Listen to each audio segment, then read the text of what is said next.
Más allá del liderazgo. Hoy con Aida Leighton. Aida Leighton, bienvenida a nuestro podcast de Pasión por el Aprendizaje, a nuestra temporada Más allá del liderazgo. ¿Qué tal estás? Muy bien, gracias María. ¿Y tú cómo estás? Muy bien, aquí contenta de tenerte. Ya sabes que en esta temporada nos estamos centrando en personas en las que queremos que nos cuente su experiencia y su perspectiva desde el liderazgo. Y bueno, pues muy, muy contentas de tenerte con nosotros. Igualmente. Aida, yo siempre empiezo por un poquito por la misma pregunta. Te diría que te presentes y nos cuentes un poco cuál ha sido tu trayectoria, bien desde tus inicios académicos, que sé que estudios no tienes pocos, y luego cómo ha sido un poquito tu trayectoria laboral. Bueno, mira, es que de hecho de lo que se sabe hay más. Hay mucho más. Bueno, yo soy médico veterinario y profesión inicial, ¿ya? Y Ajá. eso se deriva que los animales siempre han sido mi pasión desde un punto de vista muy emocional, también de lo estético. Encuentro que la naturaleza en sí es maravillosa. Por eso llegué un poco a la medicina veterinaria. Sin embargo, no la ejercí desde esa posición médica que se conoce porque en realidad me di cuenta rápidamente en la universidad que mi pasión estaba en la educación. Y más que en la educación, en poder enseñar, ¿no? En poder traspasar lo que yo había aprendido y estas pasiones que yo tengo hacia otras personas y partí obviamente con los niños. Entonces yo desde que estaba en la universidad trabajaba en una granja educativa.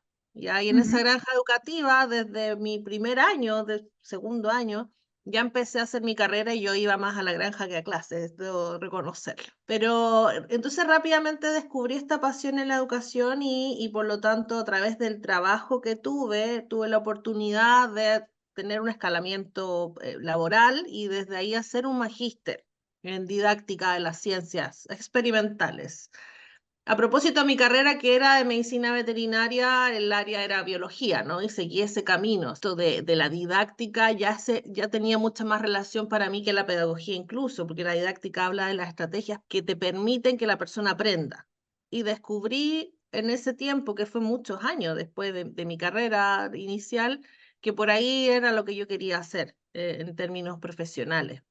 Y seguí estudiando y perfeccionándome, muy autodidacta también. He leído mucho, empecé a preparar profesores y bueno, había un espacio en mi currículum que faltaba que no me permitía optar a ciertos trabajos que tenían que ver con el área más pedagógica y que era la pedagogía. Entonces dije, bueno, no, esto hay que hacerlo. Esto es hace poco, ¿no? No hace muchos años. Me pilló la pandemia en un momento en donde yo ya me había inscrito para hacer la pedagogía en biología como licenciada, digamos, tenía la licenciatura en medicina veterinaria.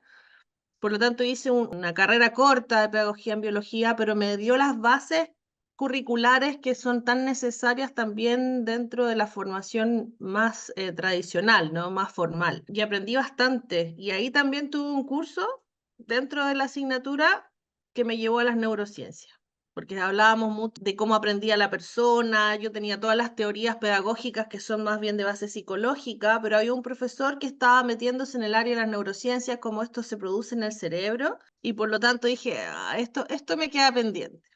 Esto me queda pendiente y en un espacio entre lo laboral y lo personal logré tomar recientemente entonces un diplomado en neurociencias aplicadas a la educación. Bien bueno, la verdad que me gustó bastante desde lo teórico. En términos de contenido satisfizo mucho lo que yo necesitaba. Y lo otro fue un máster en neurociencias, educación emocional y neurociencias aplicadas. Y eso es lo que me ha permitido hoy día ya consolidar mucho más este esquema que tengo en términos académicos, que realmente me hacen sentir cómoda con respecto a lo que quiero entregar. Y en tu trayectoria laboral, bueno, nos cuentas que al principio sí que estabas más en la granja que en la universidad, pero una vez ya estás con las neurociencias, con la pedagogía, ¿cómo te desarrollas en el terreno laboral?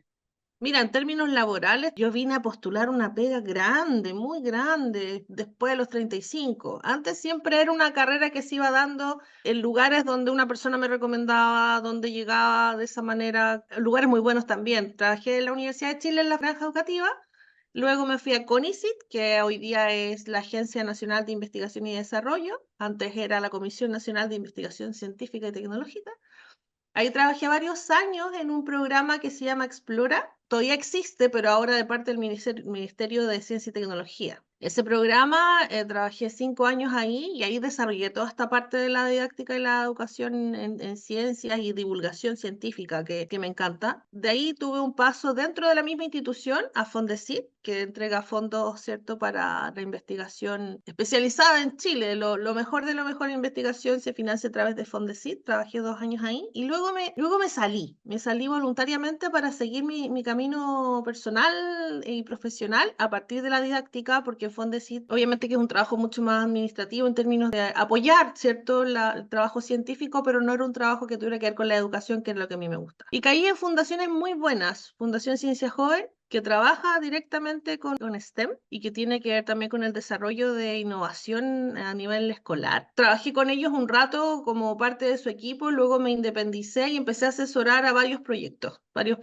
en términos pedagógicos, en asesoría que tenía que ver con la didáctica, en el diseño de programas educativos y mucha capacitación docente. Pandemia me tocó un tiempo, estuvimos capacitando docentes a nivel de Latinoamérica muy fuerte. Tuve un paso por CODEA, que es una fundación que trabaja por el empoderamiento digital, con quien hoy día estoy trabajando también, pero de manera independiente, capacitando emprendedoras, un proyecto muy bonito también, y en eso estoy, trabajando por aquí, por allá. La verdad que me siento mucho más cómoda trabajando desde esta posición en que estoy hoy día, asesorando proyectos, vinculándome con muchos equipos que dentro de una organización. Creo que eso me limita un poco más en términos también personales y profesionales, que me gusta estar por todas partes.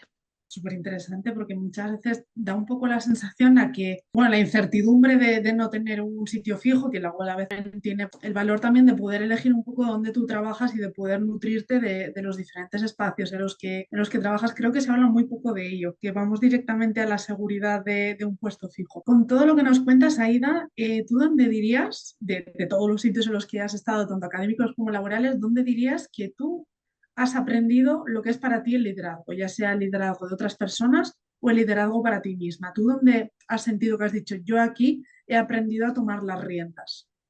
Mira, yo creo que a propósito que conversamos un poquito, ¿no?, antes para prepararme, me puse a analizar en ese proceso que yo oportunidades de ser jefa lo tuve una sola vez como tal y la verdad que sufrí mucho. No, y me di cuenta que ese no es el lugar donde quiero estar.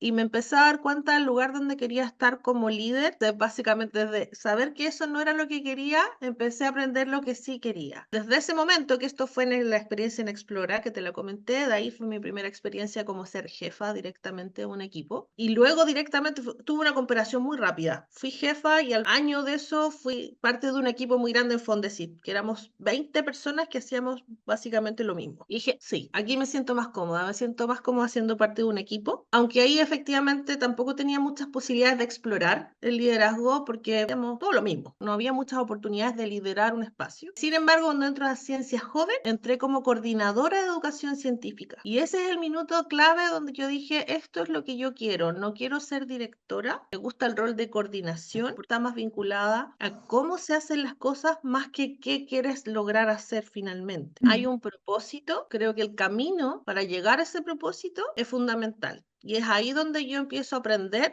a ser líder desde esa posición, de ser una líder que apoya al equipo, una líder que está trabajando con ellos, pero que no necesariamente es la que tiene el control, la que les dice lo que tienen que hacer, sino que la que está apoyando a tu equipo, diciéndole, oye, veamos por dónde podemos ir y encontremos la mejor estrategia. Un poco también la diferencia entre autoridad y poder, ¿no? De decir, yo no tengo la autoridad porque no soy tu jefa, pero sí que tengo el poder porque tengo liderazgo y tengo ese poder de influencia, ¿no? Creo que también es otra cosa que no se habla, que es el decir, el poder ser líder sin necesidad del cargo de autoridad que nos pueden otorgar y esa influencia que podemos tener en nuestro equipo, pero de forma natural. ¿Tú cómo dirías que eres como líder? Nos cuentas ahora que tú estabas más cómoda desde la posición de un equipo sin esa responsabilidad de autoridad. Haciendo un poquito de autoanálisis, ¿Cómo te sientes tú como líder? ¿Cómo es tu estilo de liderazgo? Yo tengo más bien un estilo de liderazgo adaptativo, se podría decir. Hay momentos en los que también me ha tocado analizarme, que me han dicho, eres una controladora, cosa que no lo creo. Más que nada tiene que ver porque hay cosas donde cuando se trata de mis propósitos personales, por ejemplo, tiendo a ser muy ejecutiva, tengo un liderazgo muy ejecutivo, muy resolutivo, la verdad que bastante direccional en ese sentido, cuando son mis propósitos personales y que de pronto involucran a otras personas, ¿no? Tal vez en por ejemplo, en los estudios. Cuando yo estudio algo, tiendo a tener mucho ese liderazgo, ¿ya? Porque tengo la meta como súper clara, a dónde quiero llegar, por lo tanto, tengo como los caminos más o menos resueltos. Sin embargo, si me toca trabajar en equipo, me gusta mucho involucrar al equipo en ese sentido.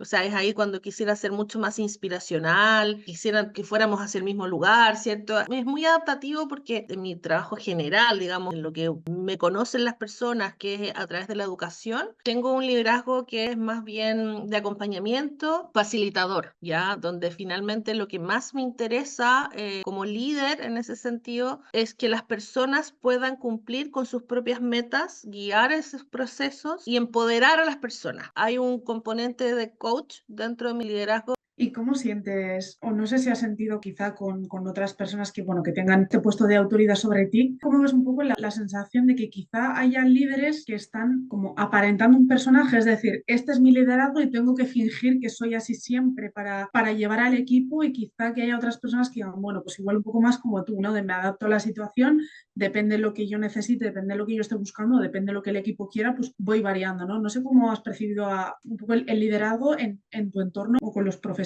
que hayas podido coincidir. Uy, es una pregunta súper crítica, en realidad, porque yo también suelo ser una persona bastante crítica en ese aspecto. Creo que he encontrado pocas personas que ejerzan su liderazgo de manera consciente. Creo que las personas se enfrentan, más que al rol, se enfrentan a un cargo. Y frente a Ujú. ese cargo tratan como de hacer lo que pueden. Creo que son pocas las personas a las que he visto que dicen, yo tengo que ser un líder de este equipo, yo tengo que llevar a este equipo a cierto lugar. Yo creo que está ahí el tema. Yo siempre me pongo al equipo, no por delante, sino que todos juntos. El equipo es parte de, y finalmente este equipo, si yo soy la líder, tengo que llevarlo a un lugar.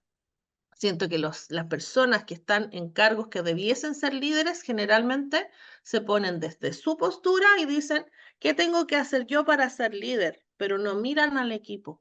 Me he encontrado con muchos conflictos en términos de ver su liderazgo, de ver cómo lleva adelante el equipo y como te digo, creo que a las personas generalmente les llegan los cargos, pero no saben cómo manejar su rol. Al hilo de todo esto, de diferentes conflictos también en torno al liderazgo que te has encontrado, ¿nos podrías contar cuál ha sido tu mayor reto o tanto a nivel de aprendizaje como a nivel en lo que es en lo laboral que digas, esto se me está atascando, esto yo no me lo esperaba o esto se me está haciendo más complejo de lo que pensaba? Dos eventos. Uno, el primero, cuando te dije que había sido jefa, que en realidad no supe cómo, hace muchos años, y me pasó exactamente lo que te digo que le pasa a estas personas. La pusieron de jefa y le dijeron, tú, aquí ve. Y realmente fue como que yo, ¿qué? ¿Cómo? Que había una tarea que hacer, pero efectivamente no veía al equipo y no sabía cómo ver a mi equipo. Y fue un tremendo reto porque también son de esas, servicio público, son de esas jefaturas intermedias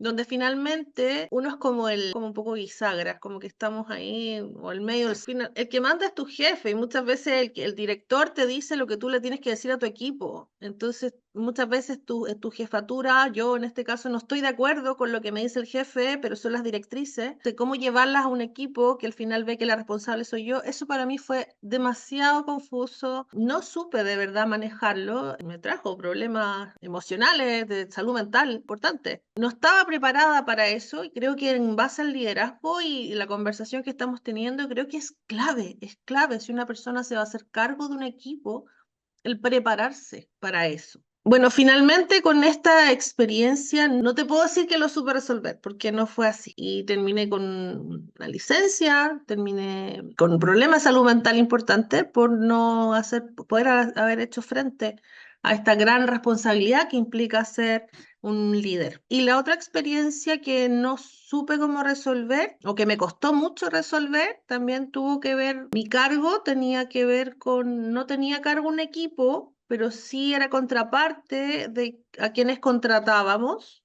¿ya? Entonces yo tenía que, desde mi rol, que también era de coordinadora de instruccional y académica, poner las pautas de lo que nosotros queríamos.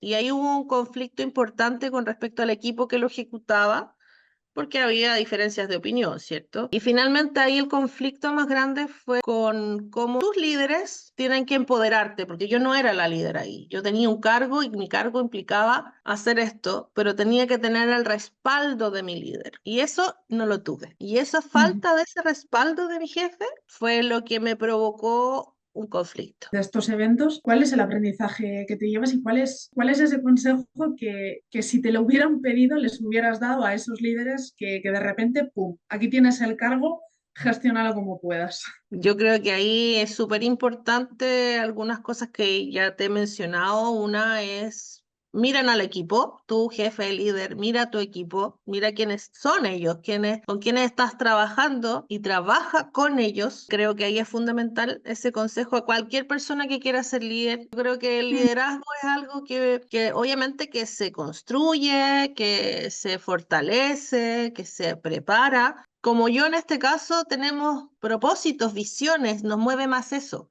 más que yo como persona, ¿cierto? Que un líder carismático, que así como de estas personas que quieren serlo, yo más que nada lo que me gusta tiene que ver con el propósito, con el camino, con que esas cosas me mueven y por eso esas cosas las quiero transmitir. Y me he dado cuenta en el camino que para eso se requiere ser líder, ¿no? Para poder transmitir y transformar a las personas hay que ser un líder. ¿Qué te hubiera gustado saber a ti en tus inicios? Tantas cosas, tantas cosas. A ver, yo creo que es importante que las personas se conozcan. Yo creo que hay que hacer un trabajo personal que tiene que ver con conocerse, con preguntarse qué quiero, a dónde quiero llegar y si eso es una meta personal o una meta que quiero compartir. Creo que los propósitos, uno puede tenerlos personales, por supuesto, pero cuando son propósitos colectivos o propósitos de vida que uno cree que son importantes, hay que aprender a transmitirlo, aprender. Y para eso hay que estudiar. Hay personas que dicen, bueno, esto se hace en la vida, pero creo que es necesaria la preparación. Creo que, Ajá. bueno, no por nada he estudiado tantas cosas, pero sea, porque te ordena, te orienta, te guía, te organiza. Creo que esos son valores importantes, que son habilidades importantes que tiene que tener un líder, que tiene que tener una persona que quiere ejercer su liderazgo, prepararse, organizarse y marcar cuáles son los hitos relevantes de su plan, que creo que las cosas hay que concretarlas. Es importante que lo sepa una persona que quiere traspasar sus propósitos. Qué bueno. Aida Leighton, muchísimas gracias por el rato compartido. Me quedo muy a gusto con la entrevista. Es una entrevista bastante diferente, no tan enfocada al liderazgo de los demás, sino al propio, que sí que tenía ganas de conocer a una persona que trabajaba para sí misma. Así que un placer haber charlado contigo y espero volver a verte pronto. Igualmente, María, ha sido un placer conversar contigo y espero que esto, bueno, les sirva a los futuros líderes, a las personas que quieren trabajar en esto. Seguro que sí, ninguna duda. Muchísimas gracias, Aida. Nos vemos pronto. Chao. Chao, chao.